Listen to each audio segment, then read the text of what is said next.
ನನ್ನೆಲ್ಲ ಪ್ರೀತಿಯ ವೀಕ್ಷಕರಿಗೆ ನನ್ನ ಪ್ರೀತಿಯ ನಮಸ್ಕಾರಗಳು. ನಮ್ಮ ಚಾನಲ್ನ ಇದೇ ಮೊದಲು ನೋಡ್ತಿದ್ದೀರಾ ಅಂದರೆ ದಯವಿಟ್ಟು ಸಬ್ಸ್ಕ್ರೈಬ್ ಮಾಡ್ಕೊಳ್ಳಿ ಫ್ರೆಂಡ್ಸ್. ಮುಂಚೆಯಿಂದ ನೋಡ್ತಿದ್ದೀರಾ, ಇನ್ನೂ ಸಬ್ಸ್ಕ್ರೈಬ್ ಮಾಡ್ಕೊಂಡಿಲ್ಲ ಅಂದರೆ ದಯವಿಟ್ಟು ಸಬ್ಸ್ಕ್ರೈಬ್ ಮಾಡ್ಕೊಳ್ಳಿ ಫ್ರೆಂಡ್ಸ್, ಸಪೋರ್ಟ್ ಮಾಡಿ. ನಾವು ಮಾಸಿದ ಪಾಪಗಳಿಗೆ ಕರ್ಮಗಳಿಗೆ ಅನುಗುಣವಾಗಿ ಸುಖ ಮತ್ತು ದುಃಖ ಪ್ರಾಪ್ತವಾಗುತ್ತದೆ ಎಂದು ಹೇಳಲಾಗುತ್ತದೆ. ಅದೇ ರೀತಿ ಚಾಣಕ್ಯರು ನೀತಿಯಲ್ಲಿ ತಮ್ಮ ಮಾತಿನಿಂದಲೇ ಜೀವನದುದ್ದಕ್ಕೂ ಸಮಸ್ಯೆಗಳನ್ನು ಎದುರಿಸುವಂತಹ ಜನರ ಬಗ್ಗೆ ಹೇಳಿದ್ದಾರೆ. ಈ ಜನರು ತಮ್ಮ ನಡವಳಿಕೆ ಮತ್ತು ಕೆಟ್ಟ ಕಾರ್ಯಗಳಿಂದಾಗಿ ಯಾವಾಗಲೂ ಸಮಸ್ಯೆಯ ಸುಳಿಯಲ್ಲಿ ಸಿಲುಕಿಕೊಂಡಿರುತ್ತಾರೆ ಮತ್ತು ಕುಟುಂಬದ ಸದಸ್ಯರಿಗೆ ನೋವನ್ನು ನೀಡುತ್ತಿರುತ್ತಾರೆ.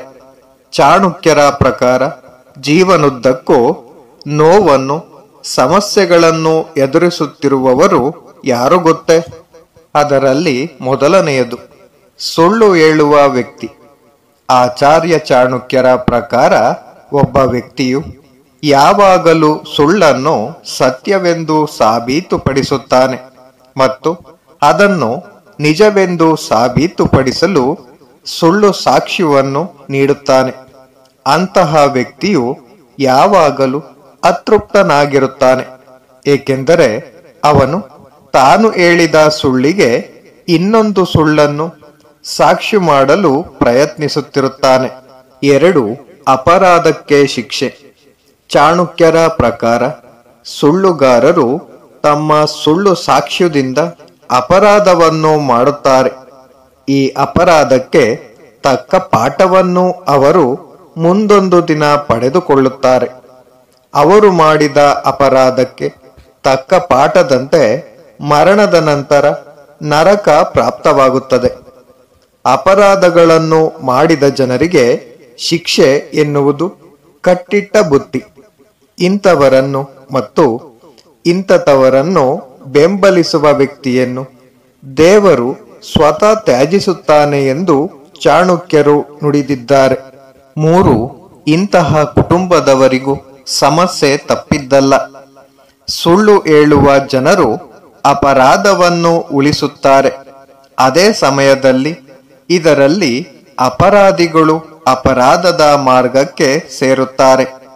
ಅಂತಹ ಪರಿಸ್ಥಿತಿಯಲ್ಲಿ ಈ ಜನರು ಯಾವಾಗಲೂ ದುಃಖಿತರಾಗುತ್ತಾರೆ.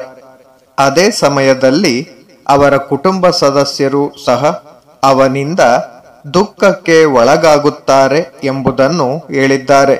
4. ಸುಳ್ಳು ಹೇಳುವವರನ್ನು ಬೆಂಬಲಿಸದಿರಿ. ಯಾವಾಗಲೂ ಸುಳ್ಳನ್ನು ಮತ್ತು ಸುಳ್ಳು ಹೇಳುವವರನ್ನು ಬೆಂಬಲಿಸುವವರು ಯಾವಾಗಲೂ ಕೆಲವು ದೊಡ್ಡ ಬಿಕ್ಕಟ್ಟಿನಿಂದ ಸುತ್ತುವರೆದಿರುತ್ತಾರೆ. ಇಂತಹ ಸಂದರ್ಭದಲ್ಲಿ ಆಚಾರ್ಯ ಚಾಣಕ್ಯರು ಸುಳ್ಳನ್ನು ಬೆಂಬಲಿಸಬಾರದು ಎಂದು ಹೇಳಿದ್ದಾರೆ.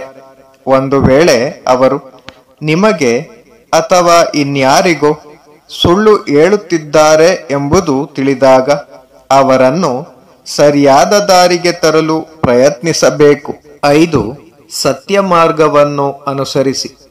ಯಾವಾಗಲೂ ಸತ್ಯಕ್ಕೆ ಅಂಟಿಕೊಳ್ಳುವ ವ್ಯಕ್ತಿಯು ಯಶಸ್ಸನ್ನು ಸಾಧಿಸಲು ಸಾಧ್ಯವಿಲ್ಲ.